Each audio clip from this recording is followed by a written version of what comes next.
Hello बच्चों, इस video में हम पढ़ने वाले हैं चैप्टर नंबर 10। ईवीएस की बुक है मेरे पास और 9 चैप्टर हम इस बुक के कंप्लीट कर चुके हैं। इस वीडियो में हम चैप्टर नंबर 10 को पूरा करेंगे। सबसे पहले हम इसका हिंदी में अनुवाद समझेंगे। तो शुरू करते हैं बच्चों। मीन्स ऑफ कम्युनिकेशन का मतलब है संचार के माध्यम। तो हम इस चैप्टर में बात करेंगे द इम्पोर्टेंस ऑफ कम्युनिकेशन, संचार के महत्व के बारे में, about the various means of communication, संचार के अलग अलग साधनों के बारे में, the means of mass media communication, संचार के साधनों के बारे में। तो शुरू करते हैं बच्चों। कम्युनिकेशन मीन्स टू सेंड और रिसीव द मैसेज और इन्फॉर्मेशन। संचार का अर्थ संदेश या जानकारी भेजना या प्राप्त करना होता है। Means of communication has made our life easier and faster. संचार के साधनों ने हमारे जीवन को आसान और तेज बना दिया है। इन जो कम्युनिकेशन है उसने हमारे जीवन को आसान और तेज बना दिया है। We have many ways to send our message. हमारे पास संदेश भेजने के कई तरीके हैं। These ways are called means of communication. इन तरीकों को संचार के साधन कहा जाता है। पर्सनल कम्युनिकेशन, व्यक्तिगत संचार, letter, telephone, mobile etcetera are the personal means of communication. पत्र, टेलीफोन, मोबाइल आदि व्यक्तिगत संचार के साधन है। लेटर यानी कि it is the oldest means of communication. यह संचार का बहुत सबसे पुराना साधन है। In ancient times people use the pigeons और messenger to send their message. प्राचीन समय में लोग अपने संदेश भेजने के लिए कबूतरों या दूतों का उपयोग करते थे। ईमेल के बारे में समझते हैं। इलेक्ट्रॉनिक मेल और email is the latest and quickest development in the field of communication. Electronic mail या ईमेल संचार के क्षेत्र में सबसे नया और तेज साधन है। In this system a person can type of the message and send it to the email address of his her friend with the help of computer. इस प्रणाली में व्यक्ति कंप्यूटर की मदद से संदेश टाइप करके अपने मित्र के ईमेल पते पर भेज सकता है।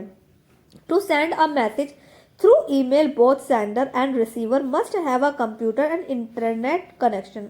ईमेल जो है वो संदेश भेजने के लिए भेजने वाले और प्राप्त करने वाले दोनों के पास कंप्यूटर और इंटरनेट कनेक्शन होना चाहिए। मास मीडिया कम्युनिकेशन, जन संचार माध्यम यानी newspaper, magazine, radio, television etcetera are the example of mass media communication. अखबार, पत्रिकाएं, रेडियो, टेलीविजन आदि जनसंचार के उदाहरण हैं।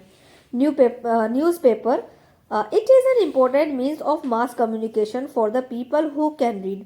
यह पढ़े लिखे लोगों के लिए जनसंचार का एक महत्वपूर्ण साधन है। It contains current news and other useful message. इसमें ताज़ा समाचार और अन्य उपयोगी जानकारियाँ जो है प्राप्त होती हैं, मिलती हैं। A newspaper contains the news of all parts of the world. अखबार में दुनिया के सभी हिस्सों की खबरें होती हैं। Newspaper are printed in many language. अखबार जो है, न्यूज़पेपर जो है वो कई भाषाओं में छपते हैं। रेडियो के बारे में पढ़ते हैं। It is older than the television. यह टेलीविज़न से भी पुराना है। We can hear every type of news and program on radio. हम रेडियो पर हर प्रकार की खबरें और कार्यक्रम सुन सकते हैं। But now a days the use of radio is very less. लेकिन आजकल रेडियो का जो उपयोग है वो बहुत कम हो गया है। Television it is another means of mass media communication. यह जनसंचार का एक और साधन है। It is use for conveying public politics, notice, number of advertisement and news. इसका उपयोग जो है वो सार्वजनिक सूचनाएं, राजनीति, विज्ञापन और समाचार दिखाने के लिए किया जाता है। We watch films on TV. हम टीवी पर फिल्में भी देखते हैं। We can watch that live telecast. हम लाइव प्रसारण देख सकते हैं। Nowadays television is the most popular means of mass media communication. आजकल टेलीविज़न जनसंचार का सबसे लोकप्रिय साधन है। Post office, but nowadays we have post office which help us to send or receive message। लेकिन आजकल हमारे पास डाकघर है जो संदेश भेजने और प्राप्त करने में हमारी मदद करता है। We buy postcard envelope the stamps from the post। हम डाकघर से पोस्ट कार्ड, लिफाफे और टिकट खरीदते हैं। We write our message and address on the back side then we put into letter box। हम पीछे की ओर संदेश और पता लिखते हैं, फिर उसे पत्र पेटी में डालते हैं। The postman collect the letter and takes them to the nearby post office. डाकिया जो है वो पत्रों को इकट्ठा करता है और पास के डाकघर में ले जाता है।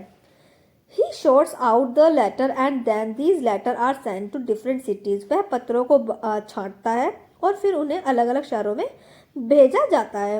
Letter and again sorted out according to the areas and then a postman deliver the letter to their receivers. पत्रों को क्षेत्रों के अनुसार फिर से छांटा जाता है और फिर डाकिया उन्हें प्राप्तकर्ताओं तक पहुंचाता है. We can send the money order and parcel through the post office. हम डाकघर के माध्यम से मनी ऑर्डर और पार्सल भेज सकते हैं. Telephone. It is the most common and the fastest means of communication. यह संचार का सबसे आम और तेज साधन है. Through telephone we can talk to a person who is at far off places. Telephone के माध्यम से हम दूर रहने वाले व्यक्तियों से बात कर सकते हैं. In modern era mobile phones are very popular. आधुनिक समय में मोबाइल फोन बहुत लोकप्रिय हैं. We can carry them wherever we go. हम उन्हें जहाँ भी जाते हैं साथ ले जा सकते हैं. Fax. Through fax machine we can send our written matter in a short time. Fax machine के माध्यम से हम अपना लिखा हुआ संदेश कम समय में भेज सकते हैं. It is attach to the telephone lines. यह टेलीफोन लाइन से जुड़ी होती है. Beside these means of communication there are other means of communication like telegram, Facebook and WhatsApp. इन संचार साधनों के अलावा टेलीग्राम, फेसबुक और व्हाट्सएप आदि भी संचार के साधन हैं, यानी बातचीत करने के साधन है. तो यहाँ पर हो गया ये चैप्टर कंप्लीट. इसके बाद है देखिए बच्चों इसका बुक वर्क, जिसको अब हम कंप्लीट करेंगे. तो यहाँ पर दिए हुए हैं सबसे पहले टिक द करेक्ट ऑप्शन, ये आपको फिल कर लेने हैं. इसके बाद फिल इन द ब्लैंक्स है, मैंने नंबर डाल दिए, फिल कर लीजिएगा. ट्रू फॉल्स हैं, जल्दी से फिल कर लीजिए. इसके बाद क्वेश्चंस के आंसर आपको यहाँ पर मैंने नीचे नोट कर दिया, ये कंप्लीट कर लीजिएगा. इसी के साथ में ये चैप्टर हो गया है कंप्लीट. आने वाली नेक्स्ट वीडियो में हम चैप्टर नंबर 11 को पढ़ेंगे. आई होप आपको चैप्टर 10 अच्छे से समझ में आ गया होगा. तो वीडियो को जल्दी से लाइक करके और बच्चों को भी शेयर कर दीजिएगा.